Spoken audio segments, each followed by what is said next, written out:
চাপৰ হোৱাৰ বাবে ঘৰৰ পৰা উলিয়াই দিলে নিজ পত্নীক।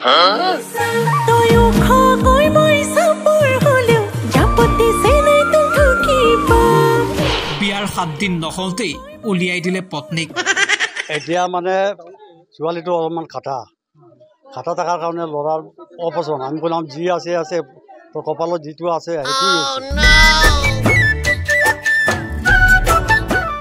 এতিয়া কইনাৰ ভনীয়েকহে লাগে দৰাক। তাৰমানে ঘৰত দিব, মোৰ সৰু ভণ্টিজনীক আনিব। আঠমঙলালৈ যোৱাৰ বিপৰীতে উলিয়াই দিলে 9 কন্যাক। বিয়া পতা এসপ্তাহ হোৱা নাই। ডাঙৰ ছোৱালী নেকি এইটো, তেখেতে বিয়া পাতি ইয়াৰ লগত সি বোলে এতিয়া তাত ডাঙৰ ল'ৰাৰ লগত ৰাখিব, তাৰ বিয়া পাতিব অপশ্যন দিছে। এইটো মহানগৰ উদালবাক্ৰাত আজব ঘটনা। মাত্ৰ এসপ্তাহৰ পূৰ্বে 2 জুনত মায়ঙৰ পৰা ৰাজকুমাৰ দাসে বিয়া কৰাই আনিছিল এগৰাকী যুৱতীক। বিয়াৰ সম্পূৰ্ণ নীতি নিয়ম পালন কৰি চিৰজীৱন একেলগে থকাৰ প্ৰতিশ্ৰুতি দিছিল ৰাজকুমাৰ দাসে। কিন্তু হঠাৎ ৰাজকুমাৰৰ মন সলনি হ'ল। বিয়াৰ 6টা দিন উকলাৰ পাছতেই পত্নীৰ ওপৰত খং উঠিল ৰাজকুমাৰৰ আৰু 7 নম্বৰৰ দিনা পত্নীক ঘৰৰ পৰাই উলিয়াই দিলে ৰাজকুমাৰ দাসে। আঠমঙলালৈ যাব লগা আছিল, পিছে আঠমঙলালৈ নগ'ল দৰাৰ পক্ষ।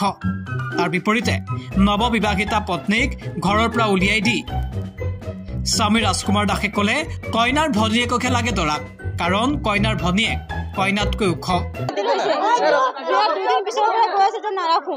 মোৰ সৰু ভণ্টি ওখ আছে, কৈছে যে সৰু ভণ্টি মোক তাৰমানে ঘৰত দিব, মোৰ সৰু ভণ্টিজনীক আনিব। মই কৈছো যে তই লাগে আৰু বিয়া পাত দে, মোক নেৰ। মোক সি কৈছে যে তোক মই নাৰাখো। কেৱল সেয়াই নহয়, কইনাৰ ভয়ংকৰ অভিযোগ। নৱবিবাহিতা পত্নীগৰাকী যদি ঘৰৰ পৰা নাযায় তেতিয়াহ'লে দৰাৰ জ্যেষ্ঠ ভাতৃ ৰাজেন দাসে ৰাখিব হেনো নৱবিবাহিতা ভাই বোৱাৰীক। ৰাজকুমাৰ দাস নামৰ ব্যক্তিজনে চৰকাৰৰ আয়ুক্ত কাৰ্যালয়ত কৰ্মৰত।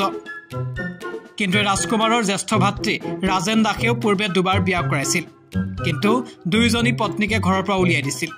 এতিয়া যদি নৱবিবাহিতা ৰাজকুমাৰৰ পত্নী ঘৰৰ পৰা নাযায় তেতিয়াহ'লে ককায়েক ৰাজেন দাসে ৰাখিব নৱবিবাহিতা ভাই বোৱাৰীক। তাৰ বিপৰীতে কইনাৰ ভনীয়েকক এতিয়া আনিব বিচাৰে দৰা ৰাজকুমাৰ দাসে। খবৰ শুনি খৰ্গহস্ত হৈ পৰিল স্থানীয় ৰাইজ। ঘৰ ঘেৰাও কৰি ৰাইজে সৃষ্টি কৰিলে উত্তপ্ত পৰিস্থিতিৰ।